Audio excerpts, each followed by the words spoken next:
안녕하십니까. 사회복지사 1급 시험 대비 사회복지 실천 기술론 이론 강의 들어갑니다.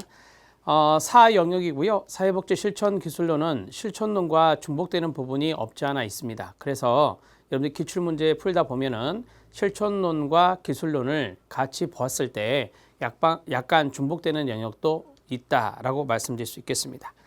여러분 교재에 보면 목차가 나와 있습니다. 1장부터 9장까지 나와 있는데 우리 실천론하고 좀 중복되는 부분이 1장과 2장입니다. 1장과 2장, 즉 실천 기술의 개관과 기본 자세, 그 다음에 실천의 기초 기술, 다른 말로 하면 뭐 실천 기술이 되겠죠. 많은 기술들이 있는데 이런 것들이 이제 실천론과 좀 중복되는 부분이다라고 말씀드릴 수 있겠습니다.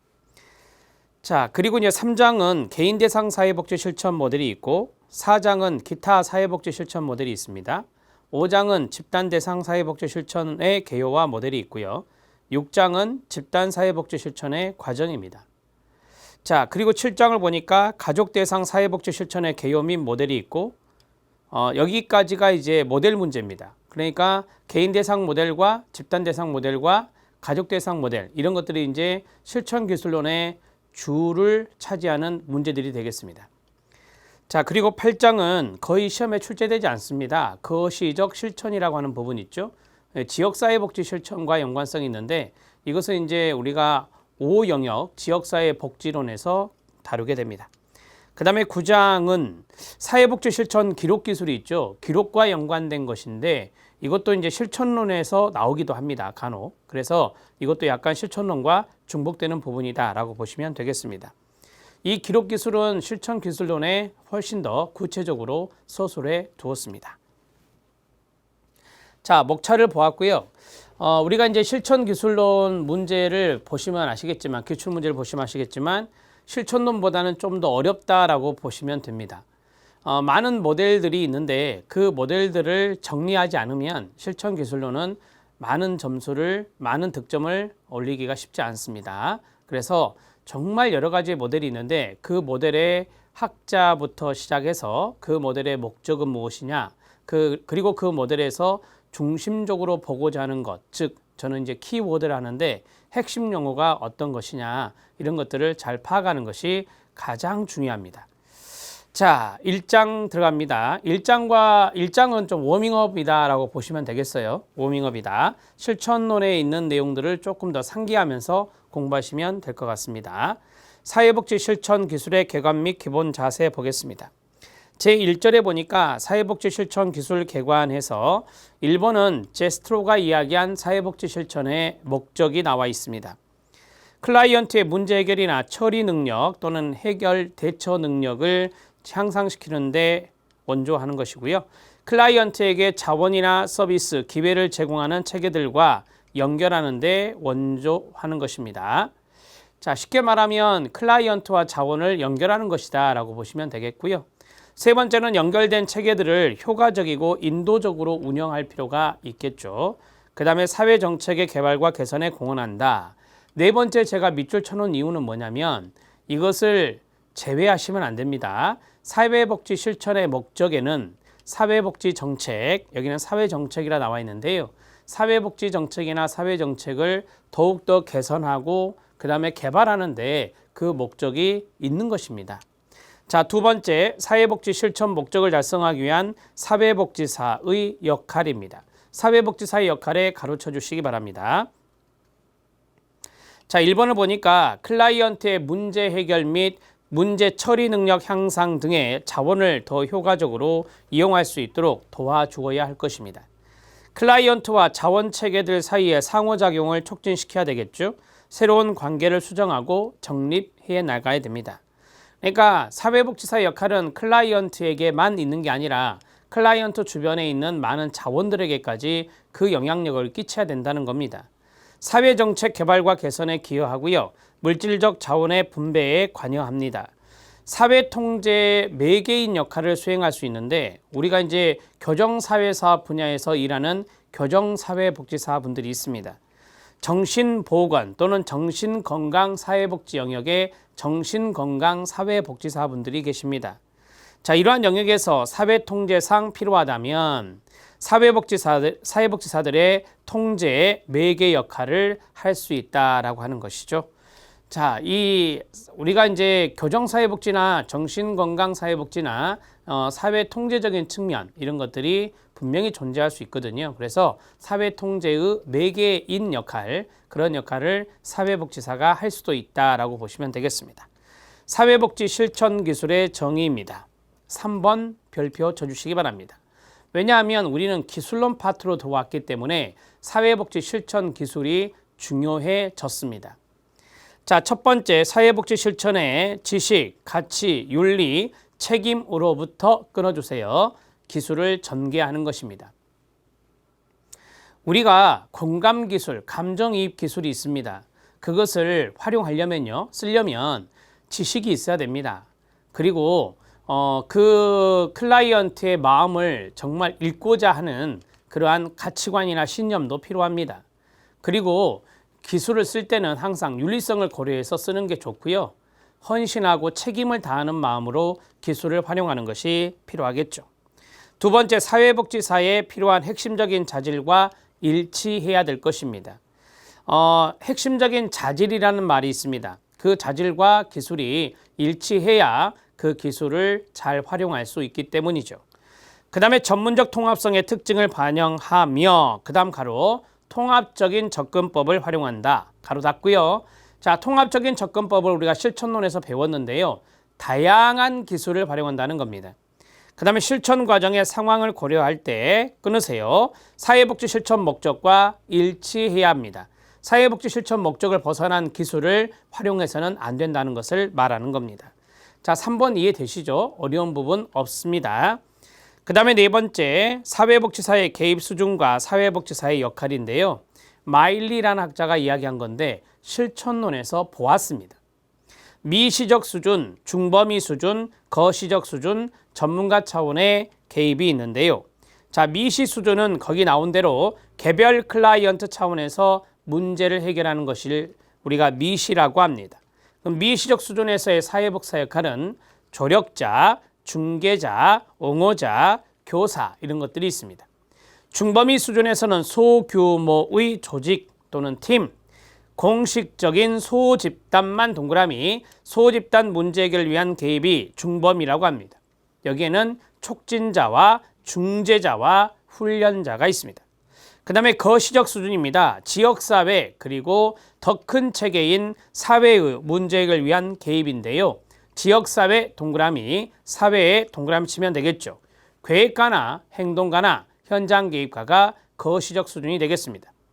마지막 네 번째는 전문가 차원의 개입입니다. 사회복지 전문가 집단의 문제 해결을 위한 개입으로서 동료, 촉매자, 연구자, 학자가 있다 했습니다. 여기서 촉매자는 타 전문직과 협력하는 사람을 바로 촉매자라 한다. 이건 다 실천해서 제가 판서로 정리하였던 걸로 기억합니다.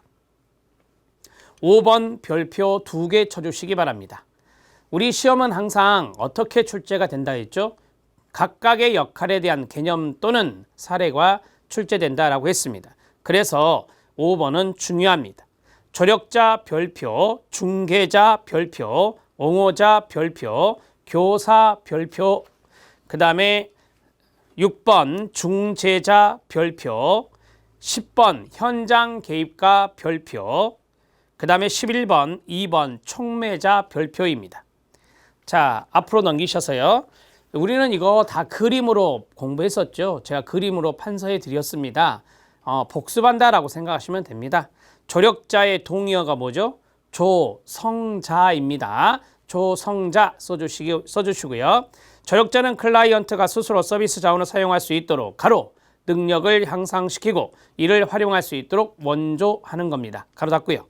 자, 중개자입니다. 클라이언트 체계와 자원 체계를 연결 동그라미, 연계 동그라미, 이게 키워드라 했죠. 한다는 개념으로 클라이언트를 적절한 지역사회 서비스 자원에 연결 동그라미 시키는 역할입니다. 중개자였습니다. 옹호자입니다. 옹호자는 클라이언트가 자원 체계를 가로 얻을 힘이 거의 없을 때입니다. 가로 닫고 없을 때의 역할을 말하고 클라이언트가 자원과 서비스를 받을 권리만 동그라미 권리를 유지하도록 돕거나 클라이언트에게 부정적 효과를 야기시키는 프로그램이나 정책을 변화시키는 운동을 적극적으로 지지하고 도와주는 역할이 옹호자가 되겠습니다. 옹호자의 동의어는 대변자입니다. 대변자라고 쓰는 센스가 필요합니다. 자, 교사 교육과가 있는데요. 교사 교육과에서 중요한 것은 바로 정보 제공이라 가르치는 역할이다 라고 했습니다. 교사 교육자의 경우는 정보 제공이나 가르쳐주는 역할이 중요한 내용이 되고 끊어요.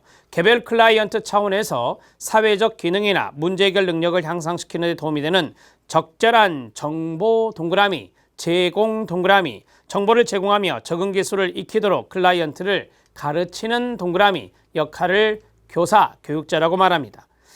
자, 여기까지 조력자, 중개자, 옹호자, 교사는 미시적 차원이라고 앞에서 말씀드렸습니다. 촉진자 들어갑니다. 퍼슬리테이터라고 하는 촉진자.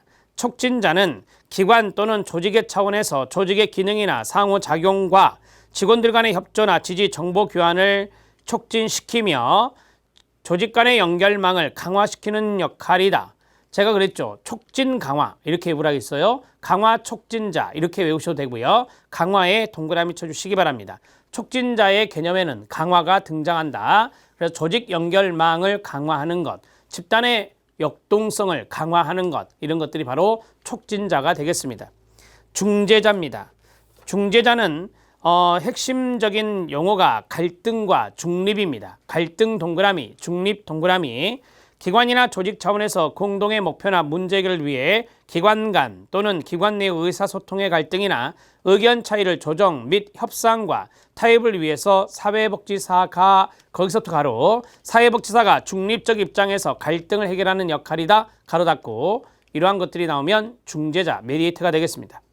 7번 훈련가입니다. 훈련가는 슈퍼바이저의 역할입니다. 슈퍼바이저의 역할로서 기관이나 조직 차원에서 전문적 개발을 위한 직원 오리엔테이션, 세미나, 워크숍, 슈퍼비전의 활동에 참여하여 전문가 교육이나 훈련을 담당하는 역할이 여기에 들어갑니다.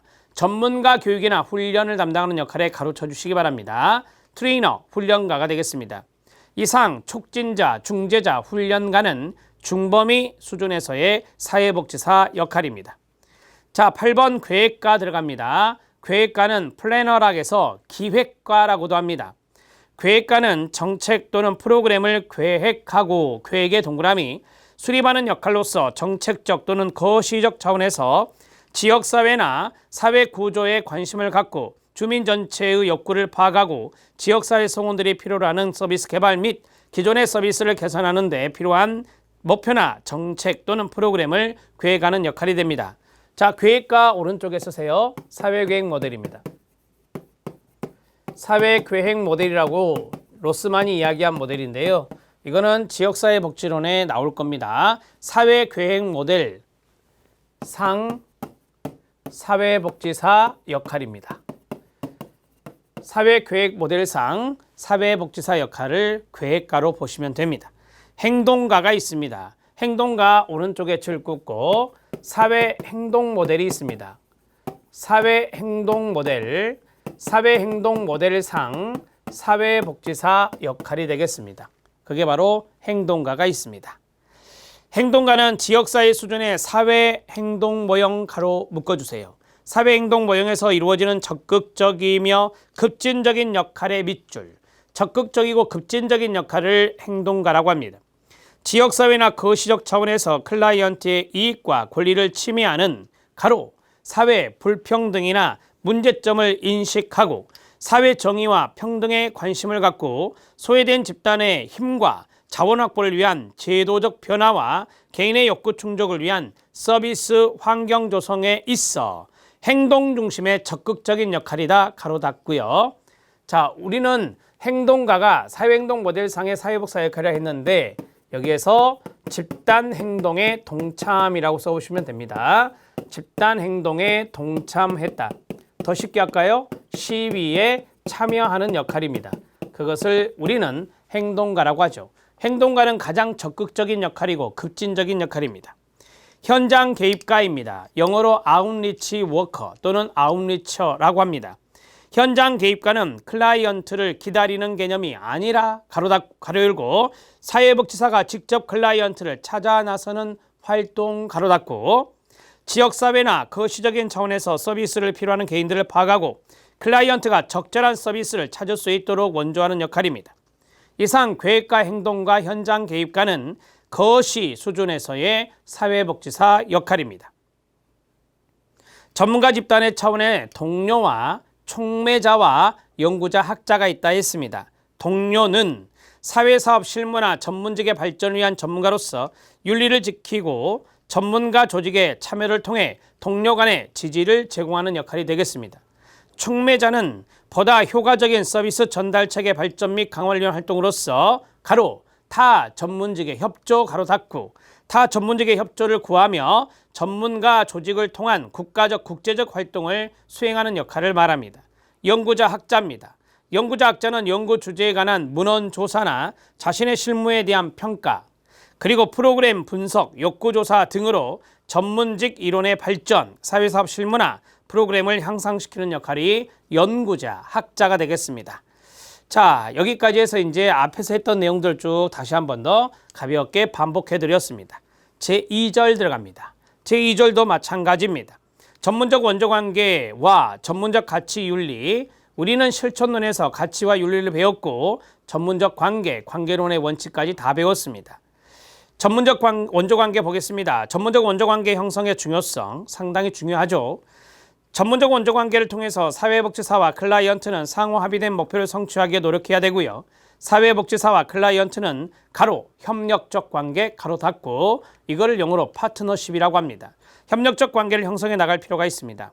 전문적인 원조관계 형성의 요소, 예술가적 의미를 중심으로 해서 보겠습니다. 첫 번째, 공감의 동그라미. 두 번째, 긍정적 존중, 존중의 동그라미. 원화함, 원화함의 동그라미. 진솔성, 진솔성은 사회복지사의 자기 노출을 말한다 했습니다. 진솔성 밑줄 쳐주시기 바랍니다.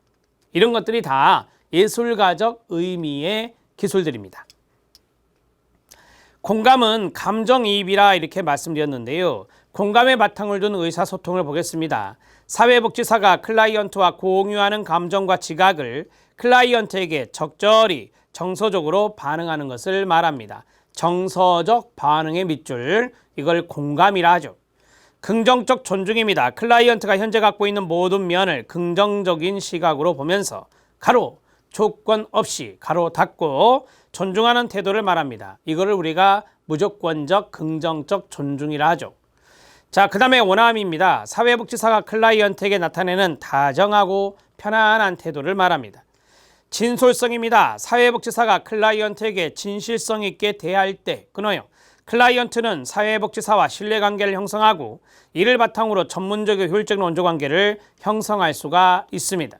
클라이언트는 방어적 태도를 취할 수 있습니다. 그럴 때 사회복지사가 진실되게 자기 자신을 적절하게 노출해 준다면 클라이언트와의 관계 형성이 도움이 되겠고 방어적인 태도도 줄어들겠죠. 자, 참고 보겠습니다. 사회복지사의 진솔성을 실천하기 위한 자기 노출입니다. 상대방에 대한 자신의 생각이나 느낌을 중립적으로 표현하며 자신의 상황에 대한 주관적인 진술을 말합니다.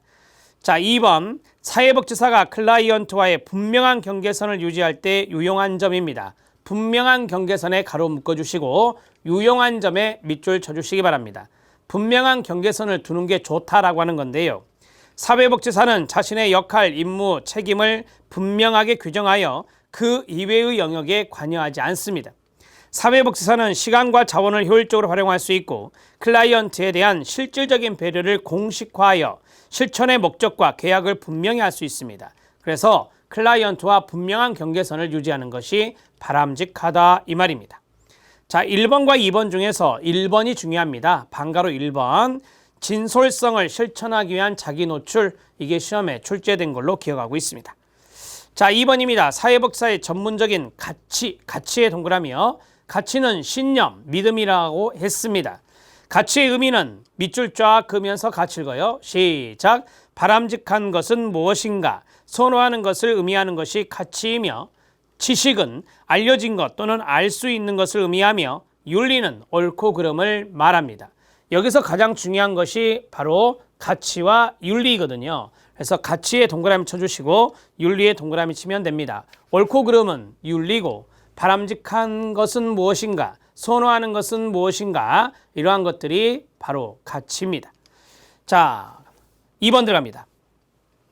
사람에 관하여 사람을 다루는 적절한 방법에 대해서 전문직이 갖고 있는 신념의 동그라미, 이게 가치입니다.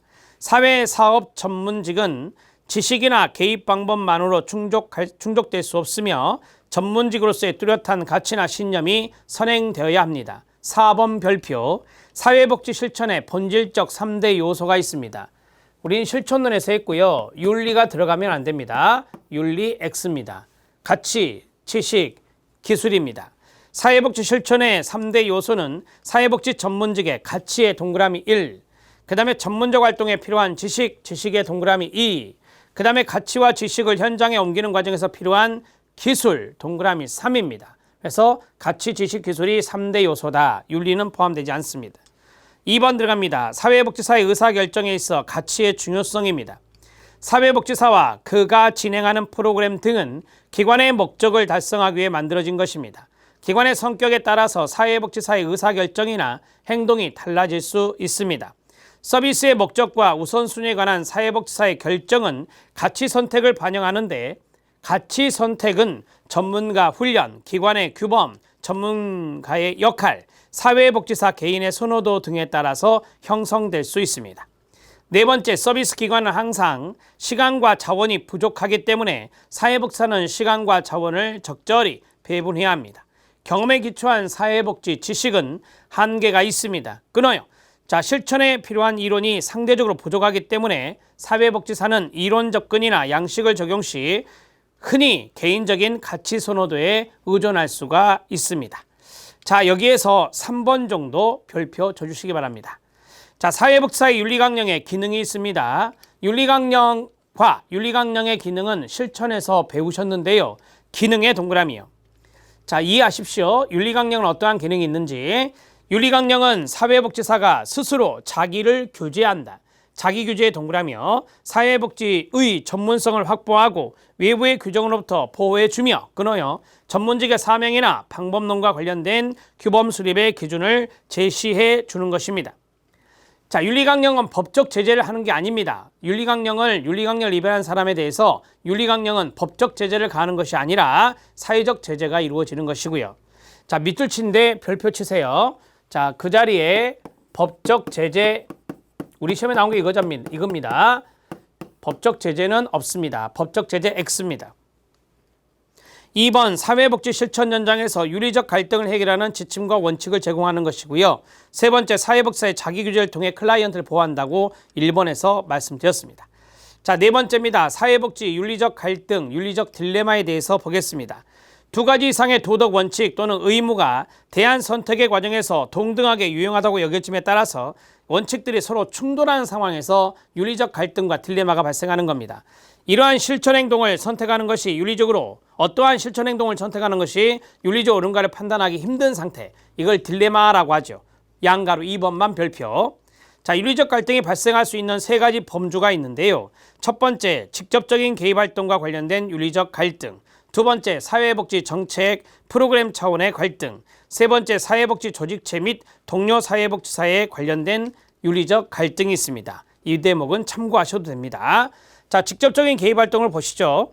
개인, 가족, 집단을 대상으로 직접적인 개입을 실천할 경우 끊어요. 비밀 보장이나 자기결정권이나 원종주의나 진실의 의무 등 여러 가지 윤리적 갈등의 충돌이 가치 선택에 있어 갈등을 발생시킬 수 있습니다. 사회복지 정책 프로그램 차원의 갈등은 간접적인 사회복지 실천 활동에 있어서 분배 문제 박스, 분배 문제를 다루는 것을 대표적인 예로 말할 수 있습니다. 자, 사회복지 조직체 및 동료 사회복지사에 관련된 윤리적 갈등입니다. 사회복지 조직의 일원이자 근로자로서 사회복지사가 겪을 수 있는 갈등을 말합니다. 사회복지사가 겪을 수 있는 갈등에 밑줄 쫙 그어주십시오. 조직체에서 갈등이 나타날 수 있고 동료 간의 관계에서 갈등이 나타날 수 있다, 그 말입니다. 자, 사례 적용을 보도록 하겠습니다. 윤리적 딜레마 상황의 사례입니다. 16살 여학생이 임신 5개월인 상태에서 상담소를 찾아왔습니다. 여학생은 중절 수술을 계획하고 있으며 이 사실을 부모님께 비밀로 하길 원합니다. 클라이언트의 자기결정은 아이를 없애고 싶어요. 중절 수술. 비밀 보장은 부모님께 비밀로 해주세요. 라고 했습니다. 그렇다면 사회복지사는 진실을 말할 의무 동그라미 1, 비밀 보장 동그라미 2, 클라이언트 자기결정권 동그라미 3, 이것 등 몇 가지 가치가 충돌할 때 윤리적 갈등에 직면할 수 있을 것입니다. 자, 그 다음에 실력 따지기 밑에 보면 사회복지 전문직의 정체성 논란과 변화입니다. 별표 2개 쳐주시기 바랍니다. 우리 시험에 플렉스너의 비판이 3번 출제가 됐는데요. 자, 거기 보면 9회, 15회, 16회 이렇게 해서 3번이 출제되었습니다. 플렉스너의 비판은 1915년입니다. 꼭 기억하셔야 돼요. 1915년 이후의 변화. 플렉스너가 사회복지 전문직을 비판한 것이 1915년이니까 15년 이후의 변화가 시험 문제에 출제되겠죠. 그게 바로 반가로 2번입니다. 반가로 2번의 별표 2개. 자, 위로 올라가시죠. 먼저 플렉스너는 사회복지는 전문직이 아니다. 결여되어 있다. 이렇게 비판한 것을 보시겠습니다. 1번, 사회복지사는 전문가의 특성이 결여되어 있다고 비판하였습니다. 사회과학적인 기초가 결여되어 있다고 비판하였습니다. 독자적이고 명확한 지식체계, 전수할 만한 전문기술이 결여되어 있다고 비판하였습니다. 정부의 책임 아래 실시되는 교육과 전문적 자격제도가 없다고 비판하였습니다. 전문적인 조직체도 없다고 했고 전문적 실천의 강령도 없다라고 비판하였습니다. 자, 그렇다면 플렉스너 이후의 비판 1번은 플렉스너 비판 이후에 미국 사회복지계 내부에서 지속적인 논쟁이 되었고 사회복지직을 하나의 전문직으로 정립하기 위한 노력이 다양한 형태로 표출되어 왔습니다. 자, 여기에 대한 것은 우리가 실천의 역사에서 배우셨습니다. 다 기록해 드렸고요. 자, 2번. 그러니까 플렉스너가 비판한 이후에 사회복지계는 변화가 일어났다라고 이야기할 수 있는 것입니다. 1917년에 메리 리치몬드 여사의 사회진단이라는 저서가 발간되죠. 1921년에 NASW 미국 사회복지사협회가 설립이 됩니다. 그리고 1920년대에 미국의 전문 사회복지학교가 많이 만들어지게 됩니다. 이러한 것들이 바로 플렉스너 비판 이후에 나타난 변화들이라 말씀드렸습니다. 그린 우드는 전문직의 속성이라는 글에서 전문직의 속성을 5가지로 제시했습니다. 가로 안에 있는 거 밑줄 쫙, 시작, 지식, 문화, 사회적 승인, 윤리강령, 권위입니다. 5가지 밑줄 쫙 그어주시고 그린 우드는 사회복지 전문직은 이미 전문직이라 규정하고 계속 전문직화를 추구해 나가는 과정 속에 있다고 평가를 하였습니다.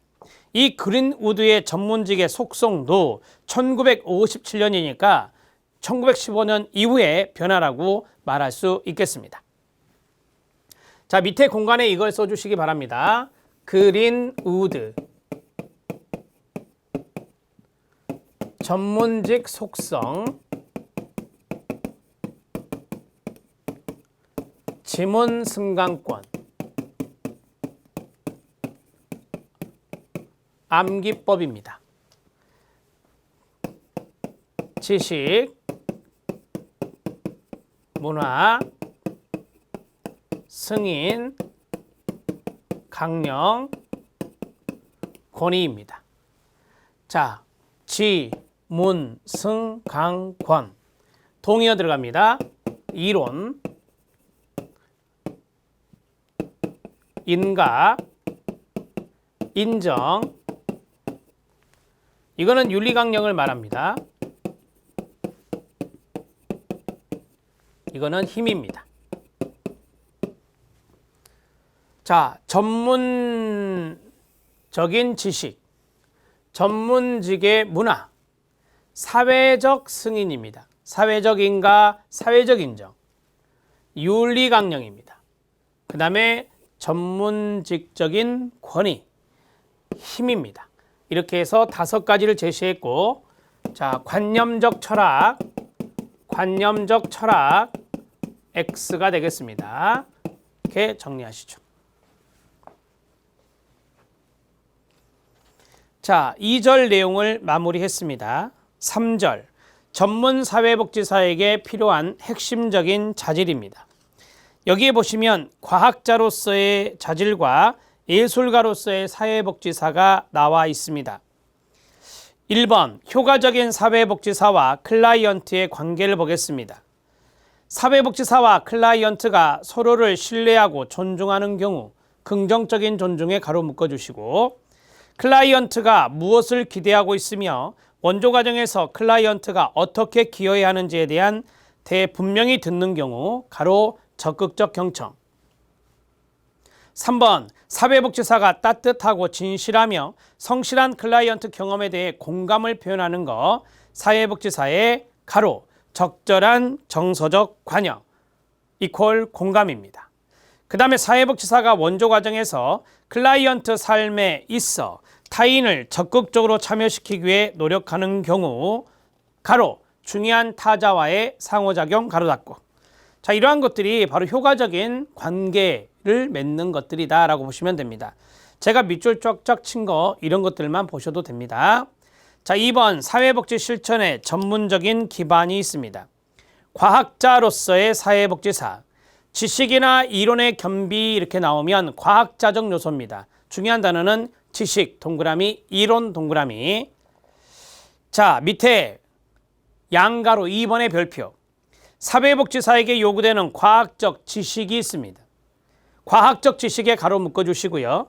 사회적 조건과 사회 문제에 관한 지식, 지식의 동그라미. 사회정책과 프로그램에 관한 지식, 지식의 동그라미. 사회현상에 관한 지식, 지식의 동그라미. 사회복지 전문직에 관한 지식, 지식의 동그라미.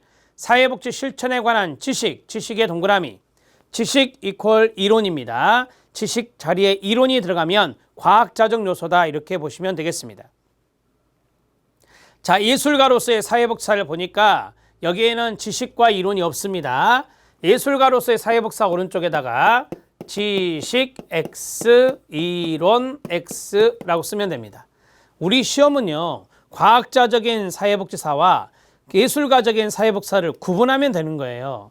자, 열정과 용기 밑줄, 전문적 관계 밑줄, 창의성과 융통성 밑줄, 희망과 에너지 밑줄, 판단 밑줄, 개인적 가치 가로 열고 신념 가로 닫고, 개인적 가치 밑줄, 전문가 스타일 거기에 밑줄입니다.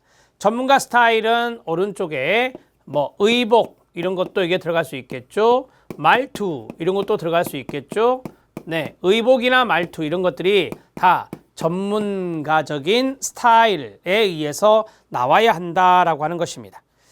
자, 앞에 보겠습니다. 열정과 용기입니다. 그 과학자로서의 의미는 그냥 한번 여러분들이 정독해 주시고 예술가로서의 사회복지사 부분만 보도록 하겠습니다. 간단하게 말씀드리면 지식과 이론이 나오면 과학자적인 요소다. 그것이 아니면 예술가적인 요소다. 지금부터 예술가적인 요소를 보자 그 말입니다. 효과적인 사회복지 실천의 필수 조건은 사회복지사의 열정입니다. 열정이란 다른 사람과 함께 괴로워하는 것을 의미하는 동시에 비탄이나 괴로움을 겪는 사람들의 고통에 하나가 되거나 몰입하려는 의지를 말합니다. 또한 사회복지사는 개인적인 용기를 필요로 합니다. 이러한 용기는 단순히 대담한 감각을 말하는 것이 아니라 일상적으로 발생하는 인간의 고통과 혼란, 그리고 흔히 인간의 부정적이고 파괴적인 행동에 대해서 직면할 수 있는 것 밑줄, 이게 바로 용기입니다. 전문적 관계입니다. 전문적 관계 오른쪽에다가 라포, 형성. 자, 전문적 관계 형성도 예술가적인 의미다라고 보시면 되겠습니다. 사람들은 어려운 인간의 경험, 즉 변화의 위험을 감수하려는 의지가 생기기 전에 신뢰감을 형성해야 합니다. 그래서 협상의 가장 기본적인 도구는 전문적 관계를 활용하여 사람들이 변화의 가능성에 대해 개방적이 되도록 하고 적극적으로 변화 과정에 참여하도록 돕는 것이 될 겁니다. 창의성과 융통성입니다. 창의성은 클라이언트 상황이 독특하고 항상 변화하기 때문에 중요합니다. 융통성도 창의성의 차원이라 보면 되겠습니다. 다른 사람이 변화하도록 돕기 위해서는 영향을 받는 모든 사람의 관점에서 그 상황을 이해하는 능력이 필요하고 계획을 세우고 결정을 내리기 전에 지속적으로 수정하며 적용하는 것이 필요합니다. 자, 희망과 에너지입니다. 변화가 불안을 초래하거나 고통스럽게 보일 때 클라이언트가 변화를 위한 활동에 동기와 의지를 가질 수 있도록 하기 위해서는 끊어요. 사회복지사는 클라이언트와 상호협력으로 클라이언트의 문제 상황이 개선될 수 있다는 희망을 전달할 수 있는 의사소통 능력이 있어야 됩니다. 클라이언트 동기를 증진시키는데 결정적으로 중요한 사회복지사의 두 가지 특성이 바로 희망과 에너지라고 하는 것입니다. 판단입니다. 클라이언트 상황의 사정, 대안적인 해결책의 제시, 원조 과정의 계획, 변화, 활동, 수행, 서비스의 종료를 결정하는 모든 과정에서 끊어요. 사회복지사의 판단을 내리기는 어렵습니다. 원조는 클라이언트에게 필요한 서비스가 사회복지사의 능력을 벗어나는지에 대한 판단을 내리는 것도 모두 다 포함되는 건데요. 궁극적으로 전문가의 판단은 사회복지사의 명확하고 날카로운 사고력에 달려 있습니다. 실천 지혜 속에서 성숙하기 위해서 사회복지사는 분석적이고 반성적이어야 되며 성공뿐만 아니라 실패로부터 학습에도 개방적이어야 됩니다. 한마디로 말하면 자기 성찰의 필요성을 말하죠. 자, 개인적인 가치를 보겠습니다. 기본적 권리에 대한 존중, 권리 존중의 동그라미.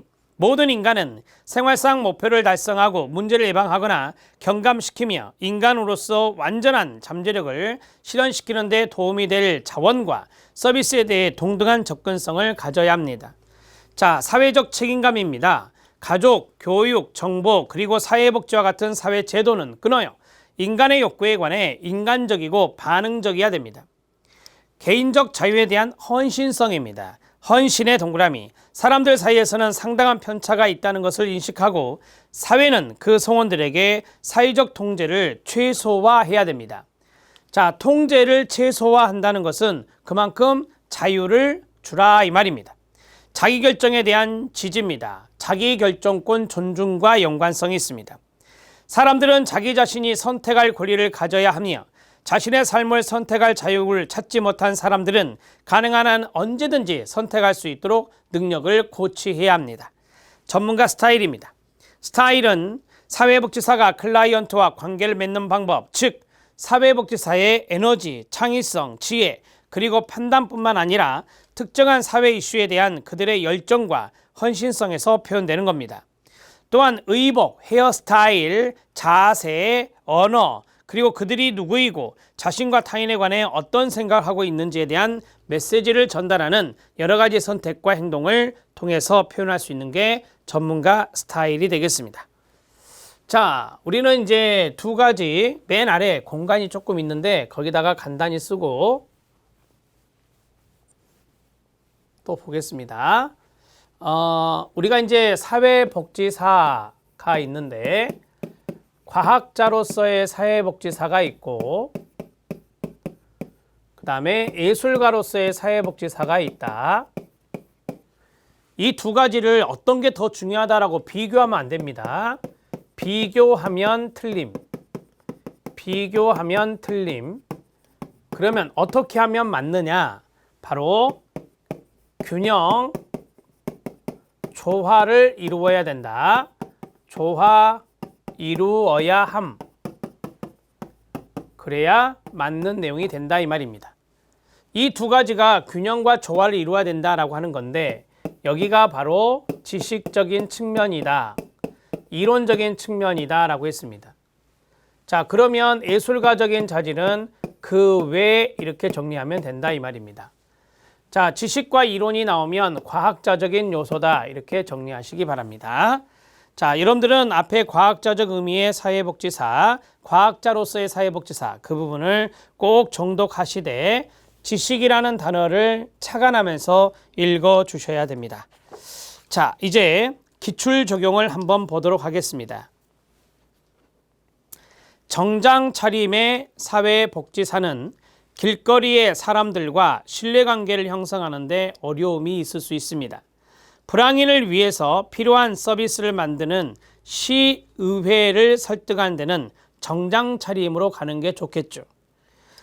또한 캐주얼 차림의 사회복지사는 아동 및 가족과 활동할 때는 효과적이지만 그들의 권익을 위해 법정에 설 때는 캐주얼 차림보다는 정장 차림을 하는 것이 좋겠죠.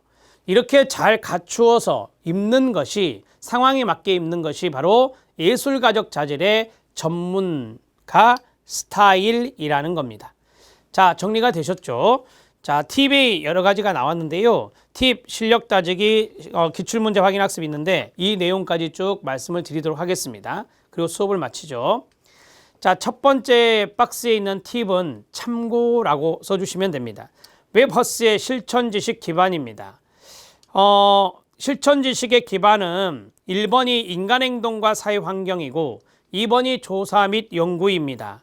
3번이 사회복지 실천 방법에 대한 지식이 되겠습니다. 미시, 중범위, 거시 모두 다 포함해서요. 네 번째가 사회복지 정책과 서비스에 관한 지식입니다. 자, 여러분, 우리 그 1급 시험이 1교시, 2교시, 3교시 이렇게 돼 있어요.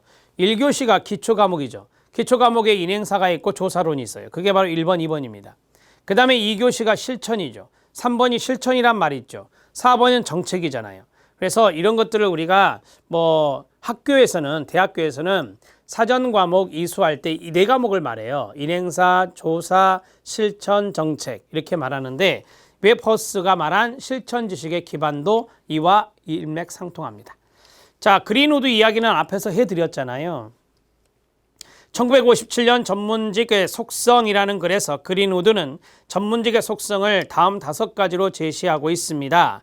체계화된 지식 기반과 기술의 정립, 전문적 권위의 발전과 수용, 전문직으로서의 사회적 승인, 고유한 윤리 강령, 그 다음에 공유된 전문적 가치와 규범, 이걸 문화라고 한다. 그것이다 라고 했습니다. 이 정도 보시죠. 자, 그 다음에 기출문제 확인학습 밑에 별표 하나 쳐주시기 바랍니다. 실천 지식의 구성 수준에서 이걸 순서대로 나열하는 것이 시험에 출제가 됐는데요. 가장 추상적인 것에서 가장 구체적인 것으로 이제 나눈 것입니다. 그러한 것들이 바로 시험 문제 순서 나열에서 나왔었습니다. 실천 지식의 구성 수준은 다음과 같이 보시면 되겠습니다. 자, 밑에 공간이 조금 있긴 있는데 그 공간에다가 다음과 같이 한번 그려보셔도 됩니다.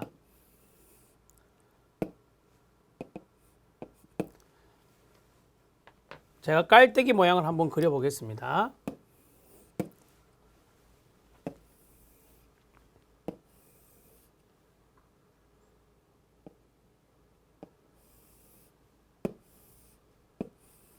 이렇게 되는데요. 자, 여기가 이제 가장 추상적이다라고 보시면 돼요. 예, 추상적 수준이고요. 자, 여기는 이제 구체적 수준이다라고 보시면 되겠습니다. 이거는 이제 조금 암기하실 필요가 있는 거예요. 타이틀은 실천 지식의 구성 수준이 됩니다. 암기하는 방법은 폐, 관, 이, 모, 지혜입니다. 폐관, 이모, 지혜. 첫 번째가 패러다임입니다. 두 번째가 퍼스펙티브, 관점이고, 그 다음에 이론입니다. theory, 그 다음에 모델입니다. 그 다음에 마지막이 이것이 바로 실천 지혜라고 하는 겁니다. 이것이 실천 지혜라고 하는 겁니다. 자, 모델 안에는 많은 기술과 기법들이 있죠. 이런 것들이 이제 실천 지혜에 포함될 수 있는 것입니다. 폐관, 이모, 지혜 이렇게 순서 나열하는 것이 시험에 출제됐다. 자, 보겠습니다. 패러다임, 추상적의 동그라미요. 추상적인 수준의 개념 틀을 말하고요. 세계관과 현실에 대한 인식의 방향을 결정하는 겁니다. 추상적 수준에서의 개념적 틀, 패러다임입니다. 자, 그 다음에 관점, 시각이라고 하는데 관점이 키워드입니다. 개념적 준거틀로서 관심 영역과 가치, 대상들을 규정하는 사고체계, 이런 것들을 우리가 관점이다 이렇게 말합니다.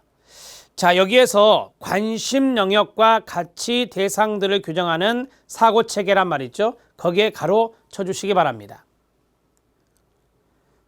자, 우리가 강점, 관점이라는 말이 있죠. 강점, 관점. 그 강점, 관점은 클라이언트에 대한 관심 영역이 클라이언트의 가능성이나 장점에 관심 영역이 있다라고 하는 겁니다.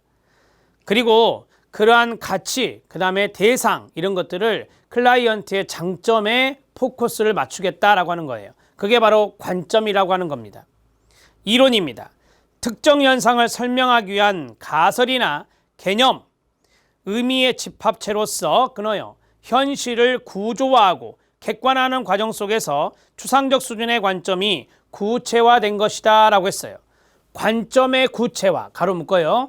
관점을 좀 더 구체화하는 것이 관점 바로 밑에 있는 이론이라고 보시면 됩니다. 자, 현실을 구조화하고 객관화하는 과정, 거기에 이론이 나오는 거죠. 우리가 이런 이야기 합니다. 이론과 현실은 달라라고 하는 것이 있어요. 그런데 그 현실을 아무래도 객관화하려는 노력, 현실을 구조화하는 노력을 하잖아요. 그게 바로 이제 이론화가 되는 거죠. 그 다음에 모델입니다. 실천 활동의 원칙과 방식을 구조화시킨 것, 거기에 가로 묶어야 돼요. 자, 우리가 이제 실천 활동할 때 이론을 적용하는 게 아니라 되게 모델을 적용한다라고 많이 하죠. 그래서 실천 활동의 원칙이나 방식을 구조화시킨 것, 가로 닫고, 이거를 우리는 모델이라 한다. 실천 과정에 직접적으로 필요한 기술적 적용 방법을 제시합니다. 실천 지혜가 가장 구체적인데요. 실천을 통한 알을 강조하는 사회복지 실천에서 경험적으로 얻어지는 이러한 유형의 지식은 사회복지사의 사고와 행동에 영향을 끼치게 됩니다. 자, 거기 보면 경험적으로 얻어진 이러한 유형의 지식이란 말이죠. 자, 거기다 쓰세요. 경험적으로 실천해서 경험적으로 얻어지는 지혜입니다. 경험적으로 얻어지는 지혜. 이런 것들이 이제 사회복지사에게 계속해서 경험이 쌓아지면 쌓아질수록 누적이 되겠죠. 누적이 되면서 사회복지사의 사고라든지 사회복지사가 어떻게 행동해야 되는지 거기에 영향을 주는 것이 실천지혜라고 하는 거예요. 실천지혜. 자, 좀 개념을 잡으셔야 됩니다. 혹시 이게 땡땡땡땡 해서 소설에서 나올 수도 있기 때문에 이런 것들을 좀 개념을 잡아주는 차원에서 이제 설명해 드렸고요. 추상적인 수준에서의 개념적인 틀은 패러다임이다. 그 다음에 관심 영역이나 거기 나온 대로 가치라든지 대상들을 규정하는 사고체계를 관점이라 한다.